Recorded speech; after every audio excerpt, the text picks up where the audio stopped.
Because at the end of the day, it is my belief that unless we vote in primary, there have been tremendous victories at pushing back on these anti-immigration bills. So say that again, please. Okay? The wheels of justice move slow, but they keep moving. It's a painful. My name is Daniel Raúl Ortega Jr. They named me after my dad, but everybody knows me as Danny Ortega. From the time I started the first grade till today, most people know me from Danny. Professionally, as a lawyer, most people call me Licenciado Ortega.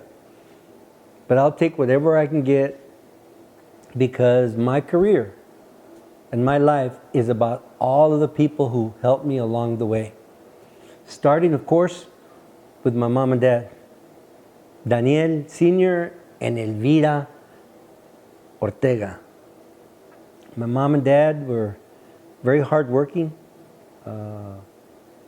did everything they could within their reach to bring us up, to feed us, to clothe us, to put a roof over our head. Things were tough. My dad had a third grade education, so you can imagine, how tough it was for him to find jobs that were plentiful and paid a lot. But he made the best of everything he had. My dad, in his own right, exceeded the expectations that people had of him, given his educational background and where he came from. He came from Mexico. Though you should know that my dad was born here in Laveen, Arizona, during the harvest, the cotton harvest. My grandparents would come to the U.S. to pick cotton and then go back home to Juarez. So my dad was born here and raised in Juarez.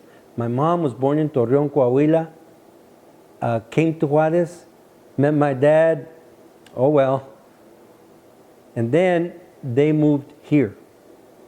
And my story starts at a very young age when I came to Arizona at the age of 4 years old. At the time, it was my brother Carlos and myself that came with my mom and dad. My mom's mom and dad, my maternal grandparents, lived here in Tempe, Arizona. And as a result of that connection, by the way, they lived in La Victoria. So my first home in this country and in this state was in La Victoria, over on Apache and Price. Thereafter, we moved to Guadalupe, and from Guadalupe, I lived in Guadalupe for a while. Matter of fact, my first bad experience was in Guadalupe. I attended the Kyrene School District, and in the first grade, I flunked. I failed the first grade. Well, ni modo. Didn't speak any English. Had to hold me back. I can tell you though today that's probably the best thing that happened to me. And so most of our lives though, at a very young age, we lived at 40th Street in Hadley. That was another old community, old barrio, that ultimately was bought by the airport to expand the airport. I still remember the day I got appointed to the Airport Authority Commission by then Mayor Terry Goddard. And the first meeting that I went to was in Terminal 4. They had just built it. And I sat there in this beautiful conference room table, and I said to everybody in the room, you know what? I'm sitting where my house was that this airport bought out. I mean, it was true. I literally came that far. We moved from there to the place where I lived most of my life as a young man, and that was on 19th Avenue in Buckeye. Over by Sherman Park, we lived on Tonto, 21st Avenue in Tonto. Went to school at what was then Murphy 3, now Hamilton Elementary. Graduated from there and went on to Phoenix Union. By the way, I also attended while I lived there in that neighborhood on 40th Street in Hadley. By the way, the name of that neighborhood was Lincoln Acres. South of the tracks, near the dog track. And I attended Balt School for 1 year and attended Crockett School up until the 7th grade, and then came over to the Barrio on 19th Avenue in Buckeye and graduated from Murphy number 3. I went to Phoenix Union High School, 4 years. After Phoenix Union High School, I went to Arizona State University and graduated there with an undergraduate degree in political science. Then ultimately went to law school, graduated from ASU Law School, and have been a lawyer for a very, very long time. Can't tell you how long, man. Can't tell you how long. But been there for a very long time, and I've had a tremendous degree of success. Not because necessarily of me, but because of all the people from the day I came to Arizona to the time I became a lawyer. Were very, very important people in my life who helped me along, who in any way they could encouraged me, supported me, gave me things to do, gave me things to learn. And my success today is because of all those people and all the clients who trust me and who came to me to give them service. Now, clearly, I had to do my part, and I have to work hard. I have to take care of people and their legal problems, and that comes with the territory. My way of thanking people more than anything else is to give back to the community. From the time I was, a sophomore in high school, I started thinking more about what I could do to work within the community, what I could do to help the community.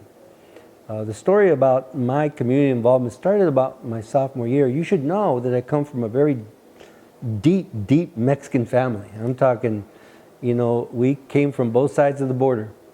As a matter of fact, I was born in El Paso, but I lived in Juarez the first days of my life. My mom had me in El Paso, but they lived in Juarez. Lived in El Paso for a very short time and then came to Arizona. I know you natives think I was born here, but man, I've been here a long time, from the age of 4. Please, give me a break. Let me join your club. But it was a very, very good experience for me as I lived my life in grade school. Even though I had failed the first grade, I always had this sense of ambition. I always had the sense of wanting to do better, especially after realizing that I had flunked the first grade.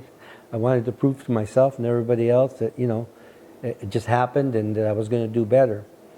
About the 6th grade, I made the honor roll for the first time, and it was like a flower that opened. I mean, just something that set me free, that made me feel like I could do anything I wanted to do. Of course, there were some people along the way in grade school to help me. Teacher by the name of Mrs. Cummings, the kindest teacher I've ever met in the 2nd grade. Mrs. Webb in the 3rd grade. Mr. Haggard in the 6th grade. The one teacher where I made the honor roll for the first time. At Crockett School. And then ultimately Miss Crabtree in the 8th grade. I mean, in the 7th grade. In the 8th grade, Victor Tapia, who was my 8th grade teacher, was a big mentor of mine in a very, very significant way. When I was in grade school, it was very common in the schools that Mexicanos, Mexican Americans, we've changed a lot of labels in our time. I know today I'm a Latino, but I used to be other things, Mexicano, Mexican American, Chicano. But Mr. Tapia honored me by giving me a BESTA scholarship. A Latino organization back then gave scholarships to Latinos, because typically those scholarships that came from the Rotary or came from those clubs, they were usually for Anglo kids or Asian kids. And BESTA Club took care of giving scholarships to Latinos, Mexicanos back then. And I happened to be one of those. I'll tell you, if there's anything I can point to that really gave me encouragement and gave me what I feel a sense of worth, was that $25 scholarship. And remember, that's 2 years of books at Phoenix Union High School.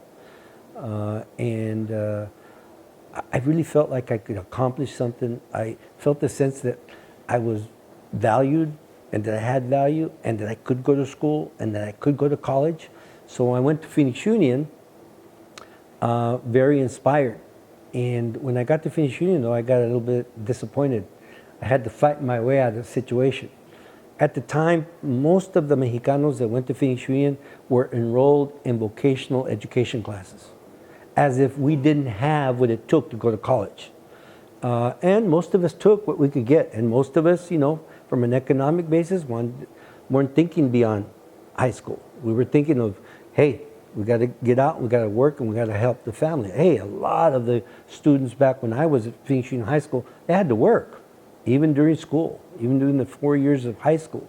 And they were thinking of ways to get ahead, and vocational education provided the quickest opportunity for a lot of our community to make it and to start working.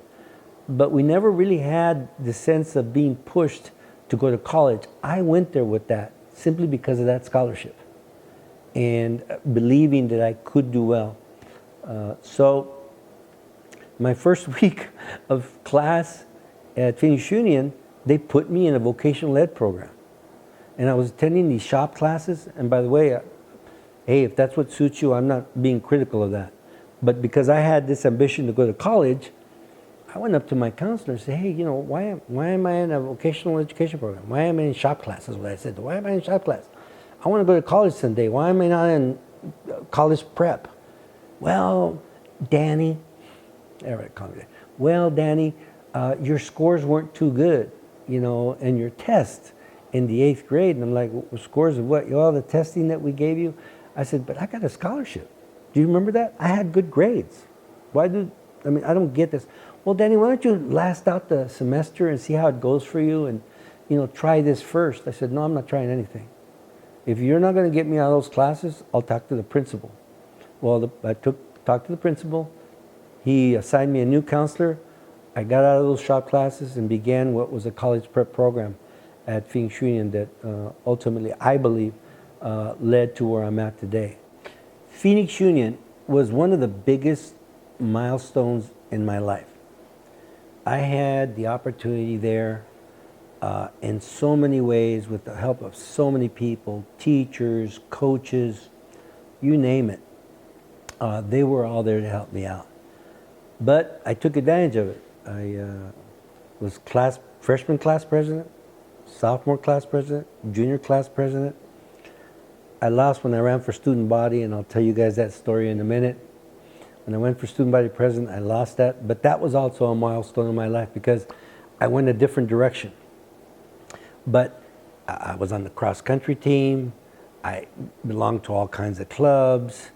It was just an unbelievable experience and an unbelievable growth that made me believe in myself that I could do better.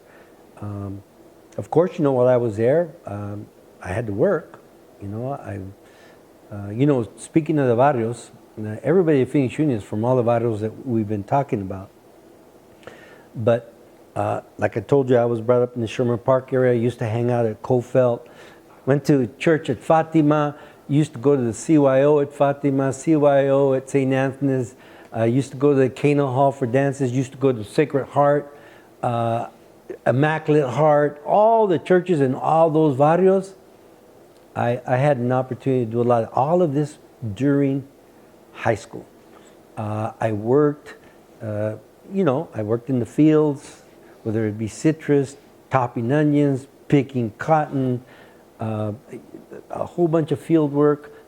Actually, the first job I actually got paid for is because I was mowing the lawn. My grandfather, my maternal grandfather, lent me his mower, and I went and asked the neighbor if I could cut the yard for a quarter. He said, sure.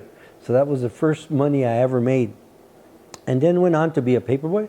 I delivered the Phoenix Gazette and the Arizona Republic. And from there, all kinds of other things happened. I worked at Food City. I worked at Walgreens, talking about the barrios. Food City, Walgreens. I worked as an intern at Chicanos por la Causa down the street. I had all these opportunities with all these people. All of it in that little circle. That little circle of barrios was my success. Where I worked, where I played, where I danced, where I had some of my best friends. Those barrios are very memorable and things that I'll never forget about all of them. I had familia that lived there. I had tios that lived on 18th Street and Mojave. I had primos on Hess and 16th Street. You name it, the barrios was where I used to be. Going back, though, somewhat to Phoenix Union, I also did experience, other than, the whole thing about putting me in vocational ed when I wanted to go to college, is that my sophomore year, in about April of my sophomore year, there were some students that came from Phoenix Union. They were members of an organization called MASO, the Mexican American Student Organization. And they were encouraging high school students to go to college. And more importantly, they wanted to recruit them to go to ASU. And so my counselor came to me, knowing how ambitious I was about going to college, said, hey, you're going to have some Mexican American students from some organization going to be on campus. They want to talk to some of the students here about going to college and what opportunities there are. So I was there. And I met with them, and I met with a few people, and then ultimately they invited me to a meeting at one of their houses. Once again, very ambitious to want to go to college, but what I didn't realize is that these students not only came to recruit people to go to ASU, but they came to start organizing. Back then, the Chicano movement was really heavy, and they were a part of that. Now, I didn't know this. I was there, wanting to meet these people to try to see how I could get into school. But they began to organize. And in the discussions, things like, one of my mentors, Sunny Nájera, Ascension Nájera, who, by the way, I worked for at Food City, and who was a manager at Food City, asked me one day, what do you want to be when you grow up, Danny? You say you want to go to college, but what do you want to be? I said, well, I think I want to be a Spanish teacher. And he says, a Spanish teacher? Yeah. I said, I speak English, I speak Spanish. And of course, the only role models that I really had there that were Mexicanos were my Spanish teachers, Maria Vega and Elvira Alarcón. Two more mentors. And he said, well, there's nothing wrong with you wanting to be a teacher, and I get it, you want to be a Spanish teacher, but haven't you ever thought of wanting to be a doctor, a lawyer, an engineer? And Sonny, by the way, was a pilot. He was going to graduate from ASU with a degree in aeronautical technology. I didn't know what the hell that was, but he says flying planes. And he put that bug in my ear. It was another life-changing moment that I could be a lawyer, a doctor. Doctor, the blood thing, but lawyer, that sounded like something. And so my ambition started in my sophomore year to want to be a lawyer. And it just grew and grew and grew, and ultimately my dream was achieved. But something even more important happened there, and that was that they began to ask me questions about why I wasn't asking those questions. And I'm like, what questions? He says, well, have you ever thought about why it is you have so few Mexican American teachers here? Have you ever thought about why it is you have no Mexican American counselors? Have you ever thought about why you don't have any Mexican American administrators here? The only two people that you've mentioned thus far are the two Spanish teachers. Have you ever thought about why the conditions at this school, and as old as it is where we're all going to school, and all the new schools are being built around you, up in northwest Phoenix, northeast Phoenix, and further north, and how their buildings and their schools are much better. Have you ever wondered why? No, I was happy. I was doing well there. Well, but Danny, this isn't just about you. You need to start asking questions about these inequities. Back then I didn't know what that meant, but these things are different, and why are they better for others in other neighborhoods and not this neighborhood? And they began to wake me up, and of course they kept inviting me to more meetings, and I kept going to more meetings, and my interest in college was always the same, but my interest in really policy or politics, Chicano movement politics, really began to take a hold of me. When I ran for student body president, the Chicano movement had already had me, because I got up and gave a speech that really was the end of my mainstreaming career. I was a mainstreamer, okay? But don't forget, I was a mainstreamer, but I was also very, very proud of being a Mexicano. When it came to my family, when it came to my culture, when it came to our music, when it came to our food, all the things that we were as a community, I was proud of that.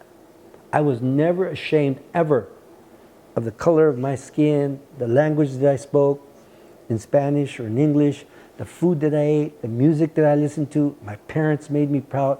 Culture lived who I was. So when these guys came on the campus, hey, it's like, yeah, it's good to be proud of who you are, but why aren't you getting an equal opportunity here? And so when I ran for student body president, I got up there and I said, look, it's time that this administration and this school stop herding us into vocational schools like we were a bunch of dummies. We have the opportunity to go to college too, and they should be putting us in college prep. Man, my opponent, she was a member of the band. The band put her up to run because I didn't like the way I was going to the left on these Chicano politics. And she gets up after me and says, well, I don't think that people who go to vocational schools are a bunch of dummies, like the way Danny does. I'm like, I never said that. I said that they ought not be hurting us in like we were, that there were some of us who wanted to go to vocational schools and shouldn't, and those of us who wanted to go to college, and we should be put into college prep, not all the time into vocational schools. And I didn't have time to get up and explain it. The die was cast, man. She had branded me, and she had kicked my butt with that little sentence. When the voting started, the lines in the vocational schools of people wanting to vote for the student body president were long, and the teachers made sure, and the administration made sure that they got it to vote. I lost. By the way, by 63 votes. But I lost. Could have been won. But that was another turn in my life because, being that mainstreamer, being in student politics, being with the administration, wanting to get along, wanting to go along, I didn't have to do it anymore. I could be me, and I could really get into the Chicano movement and talk about creating change and talk about inequities, talking about inequality, talking about discrimination. And I really got into it. And my senior year was nothing but politics in the Chicano community, in our community, being proud of who we were. Went on to ASU, continued my Chicano politics, was president of Mecha for 3 years while I was there. And to this day, we're fighting to make things more equal and give our community the same opportunities that others get. Look, for those of you who believe that anybody can have anything that they want only if they work hard enough, I believe you. But it's not true that everybody has the same opportunity because of economics, because of education, because of a lot of things. We don't have that white privilege. We have to fight for everything we get, and we have to do it in the worst of circumstances. If we had the same opportunities that everybody else had, then why aren't we elevated? Because there are purposeful policies and cultures that not only keep us from getting where we need to be, but make sure that we don't. And I've been fighting that my whole life. I am but an exception, not the rule. I don't think I'm any better than the person that didn't graduate from high school. I am simply very happy that I had the opportunity, but I am no better than anybody else just simply because I have degrees. All of us came from different circumstances. All of us didn't get the same breaks. All of us didn't have a situation where we didn't have to go out and work to help support a family. There's a whole bunch of reasons why people didn't succeed. But it's not because they don't want it, and it's not because they don't work hard. It's because there are other obstacles that get in the way. Yeah, some of us made it, but not enough. Another part of my life that I think is important that led to all the things I've been able to do in this community is my involvement in politics. I got involved in Jody Lopez's very first campaign for the Phoenix Union High School Board. Of course, he lost, but then he ran for the Board of Supervisors and won. And so the next campaign, I got involved in 2 campaigns. It was Joetis for the Board of Supervisors and Alfredo Gutierrez for the state Senate. And that kind of put a bug, in me, the political bug.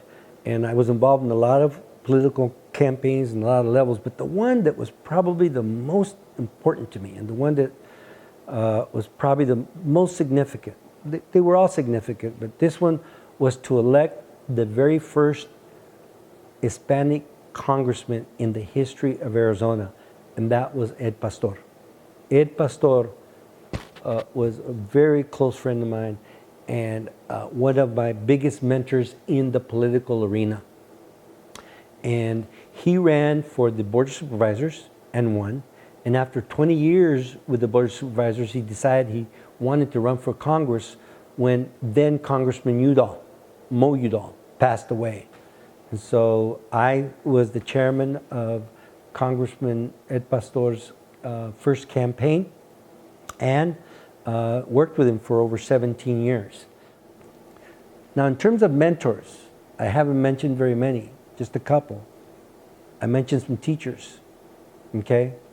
And in my lifetime, I've had, I mentioned Sandy Nájera. There was another, Joedy Lopez. The very first meeting, by the way, was at Joedy and Rosie Lopez's house that I went to in June of right after my sophomore year. People who touched my life and who cared for me. I had Ronnie Lopez gave me my first job at Chicanos por la Causa. I worked there and ultimately had me put on the board. I was on the board of Chicanos por la Causa for 9 years. I was 22 years old when I got on that board. When I graduated from law school and ultimately went out into private practice, it was my legal mentor was Richard Trujillo. While I was in college, I had people like, Sam Ramirez, who gave me my first job with the Chicano Mobile Institutes. I had Chris Marin, who was a librarian at ASU. I had Jerry Pastor, back then, Jerry Trujillo, who also mentored me. There was Belen Servin. There was Nelly Soto. There were a lot of people, all of them wanting to help me, all of them wanting to do something for me. Of course, I've already mentioned my mom and dad. They were my biggest mentors. My grandparents were big mentors of mine. I had tios who were very supportive of me. And of course, I got to mention my brothers and sisters, man. They're my heart. They're my heart and soul. All right? We've got my brother Carlos, who's also a graduate of ASU. We got my sister Hilda, who is also a graduate of ASU. I have my brother Fernando, who's also a graduate of ASU. I have my sister Gracie, who did not graduate, but was the first one in our family to retire. Explain that to me. My sister Gracie worked for the Roosevelt School District for 30 years and retired before all of us had degrees. What's up with that? Okay? And so after Gracie, we've got my sister Delia, who's a graduate of ASU. I got my brother Ricardo, who's a graduate of Grand Canyon, but he got it. I think I got them all, right? Carlos, Hilda, Fernando, Gracie, Delia, Ricardo, and Estela. 7 of them. Out of the 8 of us, 7 of us have degrees, undergraduate degrees, master's degrees, and so forth. That was from my mom and dad. All of that is due to them and their hard work and all the mentors that they had. I think I'd like to at least end with saying that I believe that my family is exemplary, but they're exemplary because along the way things were changing because equality was important during the Civil Rights Movement. The Civil Rights Act of 1964 was a big factor in people like myself and my family to be able to get ahead. The opportunity for grants, the opportunity for loans, the opportunity for scholarships, the opportunity for tutoring programs, the opportunity to be admitted, despite our scores, into universities. Okay? All of those things were products of the Chicano movement, of the civil rights movement. And all of those things gave us a break, gave us an opportunity that we otherwise wouldn't have had. So I ask all of you out there to work hard for yourselves and do what you can to make yourself and your family successful. But remember that there are a lot more people out there who need the same opportunities that my family had, and all of us can fight to have them.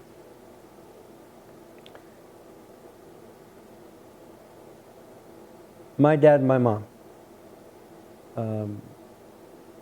are clearly and unequivocally the rocks of our family.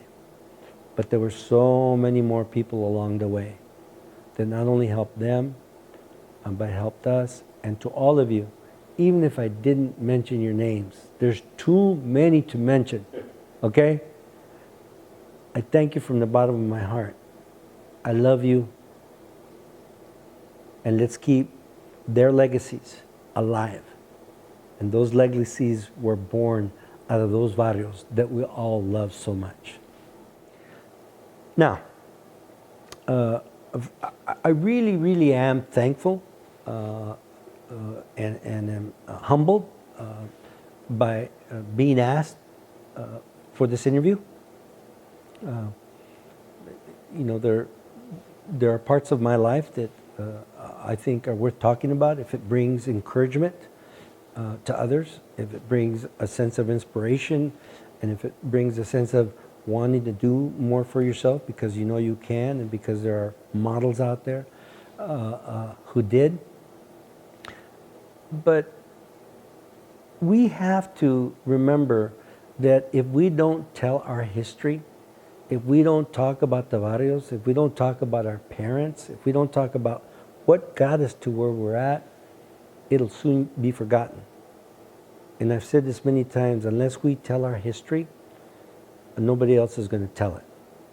And I think the Arizona Barrio Stories and the people that behind it are going to revive a very good history about our barrios, communities that were thriving, communities that represented families, that represented, you know, the support for a lot of us. And will, in one way or another, teach young people, those who come behind us, what it was like 40 years ago or 50 years ago, and how proud we were as a community, and how much we relied on the barrios that we were raised in. So I'd like to thank them for the sacrifice that they're making. I'd like to thank them for everything they're doing to revive our history. Without them, I don't know that it would be done. Many have wanted to, but few have come forward. This is the one that's come forward the most, and we need to support them. This is a massive project with a lot of moving parts that needs a lot of support, and we ought to be there in any which way we can to support them. If you can buy their products, which are very good products that remind us of who we were and the values that we came from, or if you can contribute in any way, it is a way to keep our history alive. If you believe in our history, you will believe in the Arizona Barrio Stories. You will believe in what they're doing in ways that nobody else has done before. So please, from the bottom of my heart, and for the sake of our community and those that come before us, support the Arizona Barrio Stories. Thank you.